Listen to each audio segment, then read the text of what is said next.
Ruth, I know you have you want to start with a little bit of a prepared statement and say a few words. So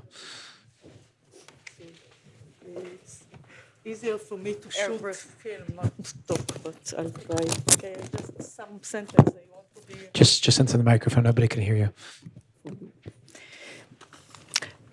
As someone who considers herself well aware of Israel's complex reality, at the end of each day of shooting, I was stunned by how profoundly it shook me up. This was a reality that was difficult to document both technically and mentally. However, each additional encounter where I witnessed the pain of powerlessness, as well as the wasted potential for neighborly relations, stressed the necessity to turn my camera so everyone can see. She has her own microphone. You don't need to share. I'll actually, first I'll let More maybe tell us a little bit about Physicians for Human Rights. We know your part in this. Sure. So, I feel that after seeing this film, so you know a lot already about Physicians for Human Rights Israel because you've seen a lot of our activities. So we're the only Israeli organizations that is going into Gaza, and you've seen our one of our mission of doctors going into Gaza. We're basically an Israeli human rights organization promoting the right to health in Israel and in the Palestinian territories. You've seen the work of our mobile clinic, of Salah's work. We're going to the West Bank every Saturday for a mobile clinic day. And we're going every 4 to 6 weeks to Gaza with delegations like you've seen here. And we invite physicians from Gaza to come to Israel, as you just seen. And, Abdel Latif was mentioned in the movie that there were 30 of them that they were supposed to come. So we're the organization trying to coordinate it, and I personally worked on that mission, and we've been working a lot about the permits of these 30 doctors, but only 6 of them in the end got the permits. And we're mostly working on permits for patients. So in the beginning, one of the patients mentioned her struggle with the permit system. And it is indeed a very hard process. It's a very bureaucratic process, and it's a bit of arbitrary. So you never know if you're going to get the permit or you're going to get denied.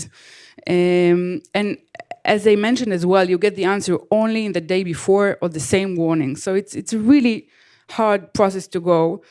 And what we do in Physicians for Human Rights Israel, we try to challenge the permit system in general. So what we do is we work with patients that their permit was rejected or they didn't get an answer for a lot of time and they don't know what to do else, so they approach us, and then we approach the army, trying to pressure the army to change their decision.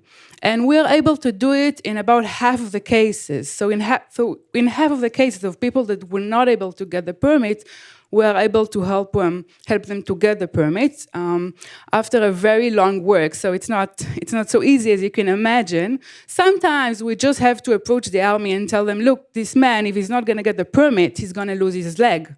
And we use the medical opinions of our doctors volunteers. So a lot of our volunteering physicians, some of them go to do actual medical work, and some of them write as the medical opinion that we use as well to challenge their permit status. And we're able to change around half of the cases. So around 50% of the cases, we're able to change denial, or somebody who didn't get an answer for a long time, we're able to change it for a permit. And in the last 2 years, specifically, we focused on female cancer patients because we felt that 50% is okay, but it's not enough. What about the other half? And when we targeted specifically female cancer patients, it was a bit easier to get the attention that we needed to put more pressure on the army and on the government to get these permits. And indeed, regarding female cancer patients, we are able to support all of them. So every female cancer patient that approached for our help, we're able to help her with the permit. The problem is sometimes it takes many, many weeks and months. Thank you. Ruth, let me ask you, how did this start for you? How did you get involved with this project? Why did you choose to take it on? My producer, Sar Yogev and Nomi Levari, they came with me with this idea. It started with we're looking about after the money that involved in all of this subject, but very quickly I decided that what interested me is a lot of things that I never heard about them, and then really, as I try to say in my paper, I don't know if I succeed. I know what happened in Israel in all the complex, but I was in shock when I found every details in this situation. I couldn't believe, it's half an hour in my place in Tel Aviv, people have 2 hours for 5,000 people doctor, or all the Kafka's process that they somewhat that needs so basic thing, to be that they had to I was in shock, and I decided we must do it in this point of view of and what I tried is to show a lot of point of view in this subject, and to make them like we thought at the beginning to take one family and follow, but nobody wanted to do it. They afraid. Then we heard about Siham. She's amazing woman, and she said, I have nothing to lose. And then we waited for her. This is the woman who coordinates. Yeah. That's she. You can make a whole movie just on her, right? No. The patient, In Gaza, after we met her, I want a movie about the other woman. Okay, no, because I can't. Unfortunately, I can't be in Gaza. Then we spoke with Palestinian, but the German suggested because they can't do it directly. But anyway, when we waited for her, if we wasn't there, they wasn't let her come in, and now she's in Jordan. Now nobody came to Israel. It's terrible, because I know Dr. Polina, the woman, she told me that every day she got videos of children that died because they can't. She say, I know that I could save them, but they don't want them. They don't. It's political. And Dalia Bassa, the woman also. She's the only one from the system, but I think she's making. I don't know, what do you think about it? Because I'm sure that you have a lot of but I think what I saw, she trying to do, or what she's doing but now she's very, very sad. I spoke with her 2 days ago, and she can't do anything. And Siham, now she's in Jordan. The disease all over her body, and she's in terrible situation. And she said it's terrible. What was the question? How you got involved and why you got involved, but I think you've answered it. I think you've answered it well. I have to comment on Yes. Dalia Bessa. Can I? Dalia is the woman. Dalia is the one that Ruth was speaking about, the Israeli coordinator. Yes. So I have to tell you, we have a very long relationship with Dalia for many, many years. And I believe that Dalia as a person is a good person. So I think she has a lot of power, but she uses her power for good, absolutely. But the problem is that she have so much power. She is the person that people go into when they need the permits. So for Palestinian doctors, Dalia, she is God for them. They are not messing up with Dalia. She is God for them. So the fact that she has so much power, and that she thinks it's normal. It's not normal. It's not normal. I agree, but I think it's good that it's someone like her, not like she has no family. All her life, I'm not synagogue of Dalia, but in this system, I think she did her best. Yeah. I think there is a lot of but in the system, and that all her life, she doesn't have family, and it connected. And yeah, but if someone doesn't get the permit for security reason, Dalia will not challenge that. And that's our fight with her. Yeah, because we're telling Dalia, you have to challenge these patients who don't get the permit. And she, no, if the Shin Bet, the Shabak is saying no, it's gone for her. And is then it, it is comes it to because us. she's learned that has it ever happened that the Shabak said no and somebody pushed for it and they got through? Somebody who's on the no-fly list, we'll call All it? the time. This is what we do all the time. And this is why it's so frustrating for me, because I want to believe the security service as an Israeli. I want to believe them that they, secure my own security. And if they don't let someone go into Israel, it's because it's a real threat. But I don't believe it. I don't believe it anymore, because I've seen so many cases that people didn't get a permit, and then we intervene, and suddenly they do get their permit. So why? Like Siham. Exactly. So why didn't she got the permit on the first place? So it feels in many of the cases very arbitrary, and that's my most difficulty with this system.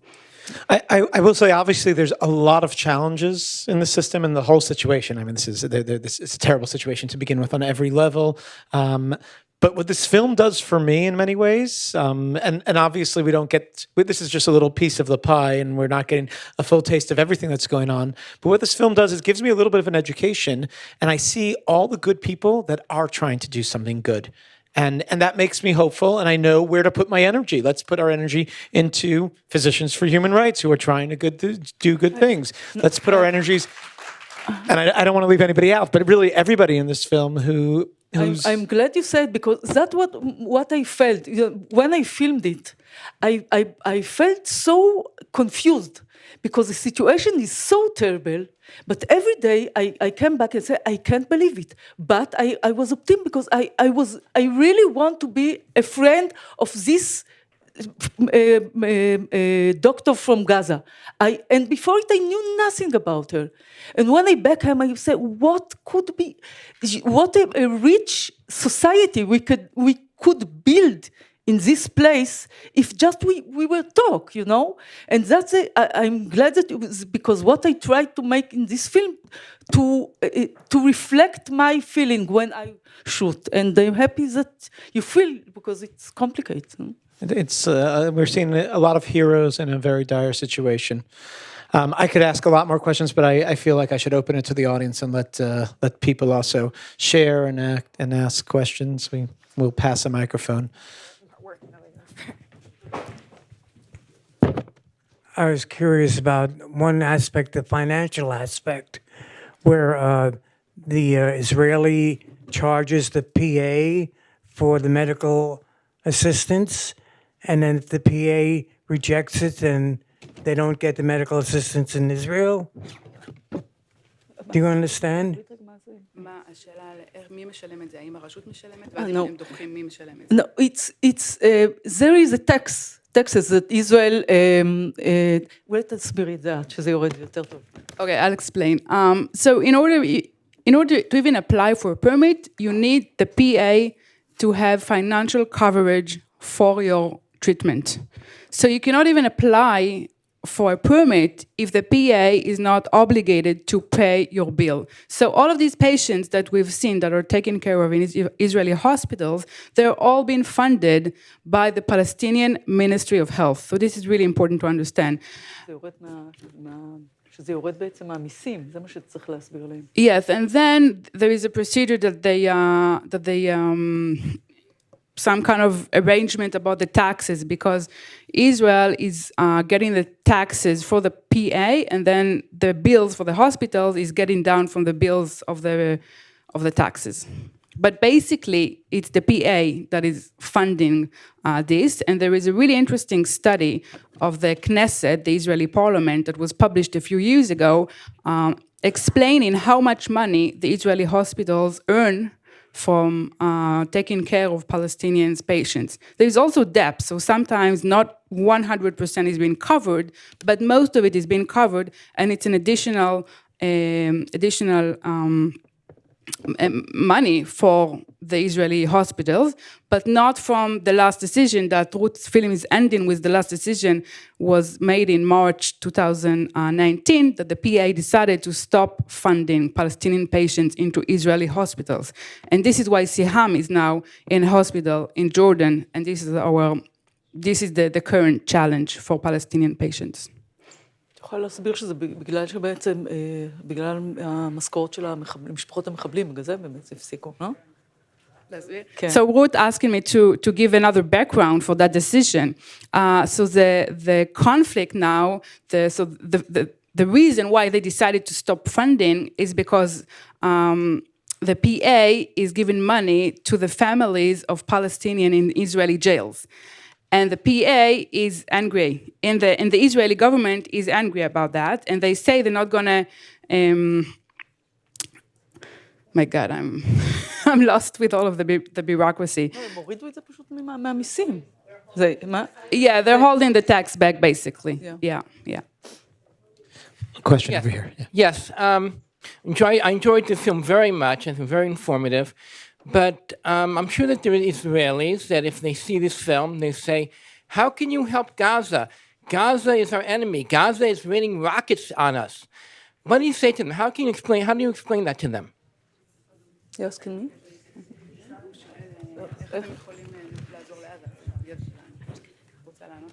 I think it's human being. I don't like.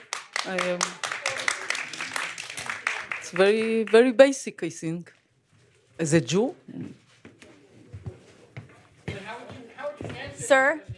Sir, we try to keep it with the mic. Thank you. Thank you so much. Actually, my question is related to the part of the conflict with Gaza that I think is almost never talked about. And I'm aware of the wonderful work that Gisha does in getting access over borders for health concerns as well as for other concerns. And I'm wondering if there is coordination with them, and if you could say just a little bit about how difficult it is for the millions of people in Gaza to just live. We work very, very closely with Gisha, very closely. And Gisha is working on the permits of everybody who is not a patient, and we're working on the permits of patients and medical staff. So this is a division of work between us. Sometimes we work together on specific issues. So for example, we had a really big case last year about the female cancer patient, and Gisha joined us on that petition to the High Court because we try to challenge like different procedures that influence a great deal of population. So we collaborated. So yeah, we collaborate all the time. If I can, I shoot also Gisha, but we decided at the editing that we are keeping in the film just the action, not talking heads, that's the reason. But they make a great work. So I'd like to ask a question about the doctors themselves and their observations about the sorts of diseases that the patients coming from Gaza particularly are having. And you mentioned that there were a high number of women coming with cancer. Are there explanations for why there are so many women with cancer? Are there any studies about the impact of the bombings in Gaza on the citizens and the sorts of diseases and injuries that they may be coming into Israel with? In general, there is no more cancer specifically in Gaza than in other places. The only difference is that the treatment is much more limited in Gaza than in other places. So each woman or man that have to go through radiotherapy, for example, they must leave Gaza to go to Augusta Victoria Hospital, which is the only hospital that provide these kind of treatments for Palestinians. So all of the Palestinians, both from the West Bank and Gaza Strip that need radiotherapy, they have to get a permit. So it's not more in Gaza than any other place. There are lots of studies about the psychosocial effects of the siege and of the wars, and the range is very, very large, so I don't know to tell you specifically, but there is a lot of studies that show the social, psychosocial effect on people in Gaza. Right over there.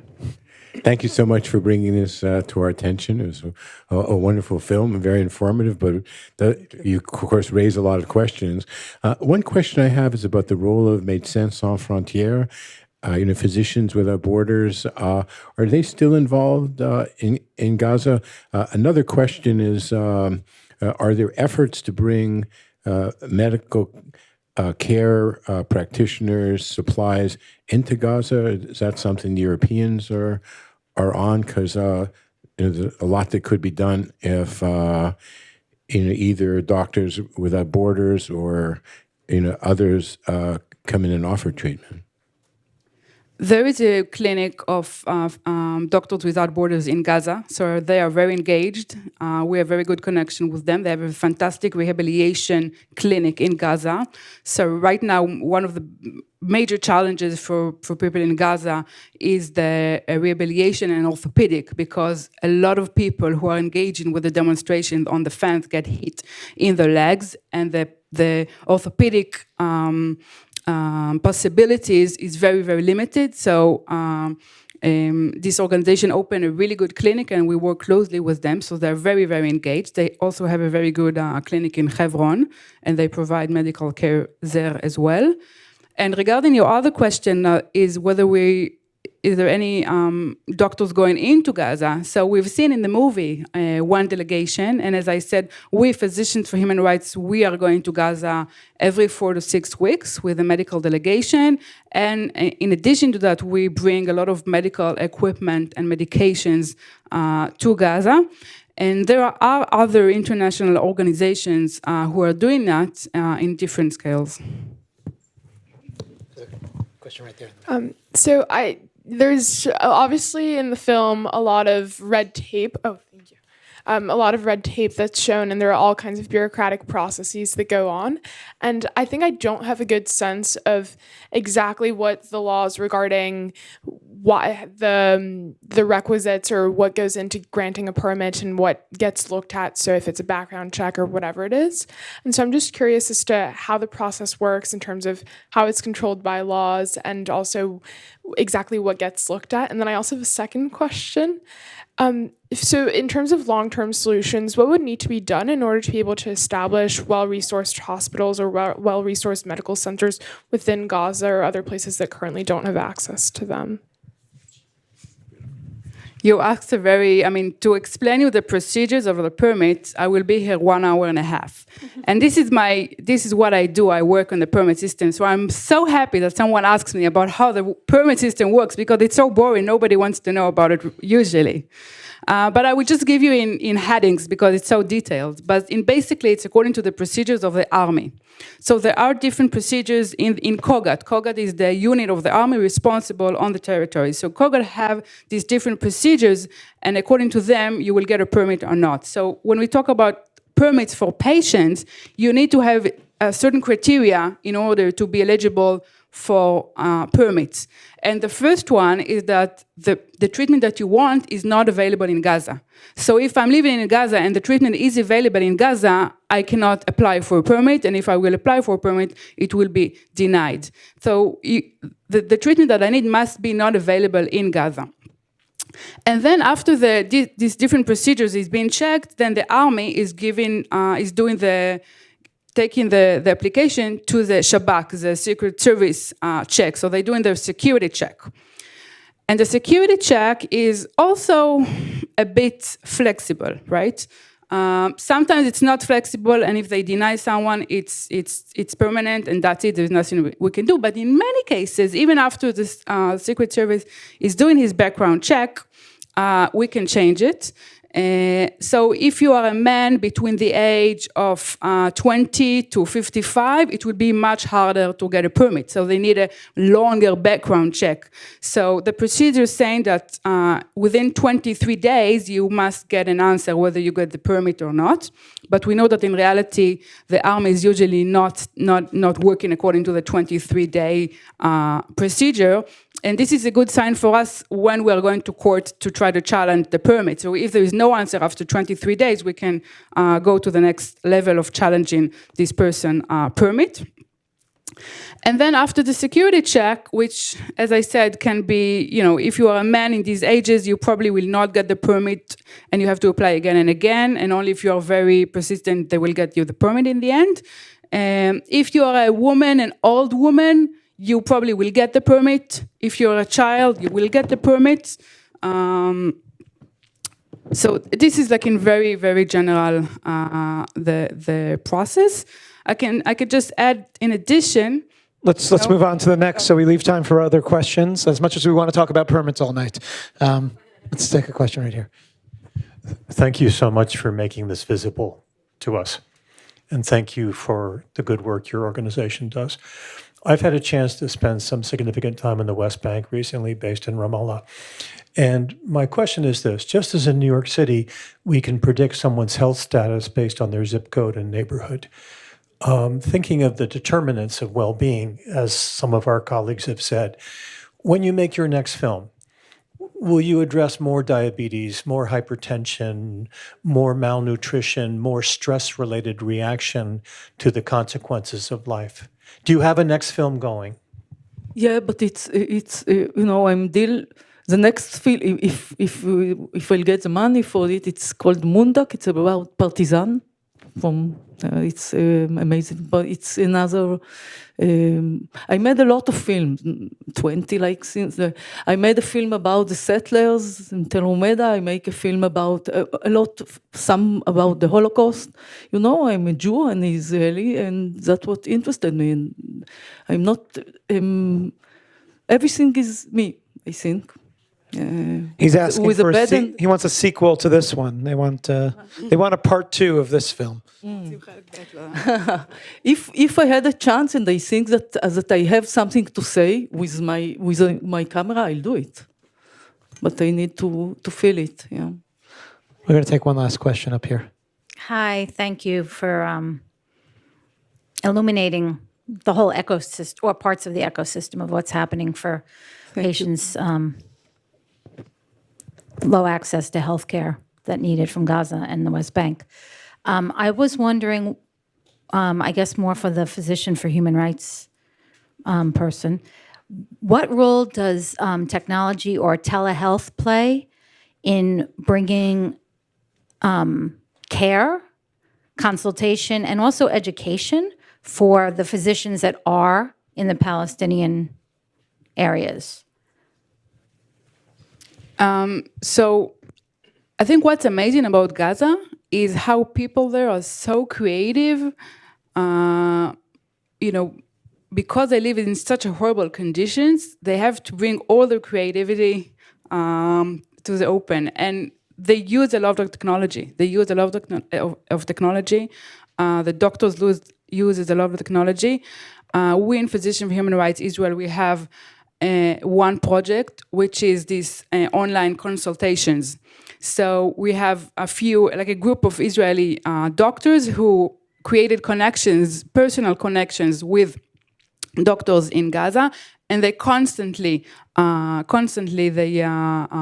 each other and talk to each other and think together about the challenges. And specifically, we have some really interesting connections that were created during this project of physicians that visit Gaza. They meet these local physician, they go back and they continue the conversation.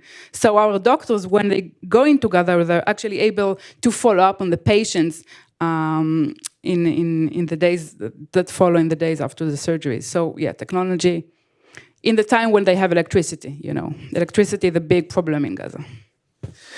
I want to thank you both for being here with us and for bringing these topics to our attention. Ruth, I'm glad you brought up. I felt, as a film itself, also the fact that it wasn't interviews of people from all different walks of life and politicians giving their opinions, but rather showing the work that's being done was a fascinating way to learn about this world. And thank you for presenting it that way. Thank you very much.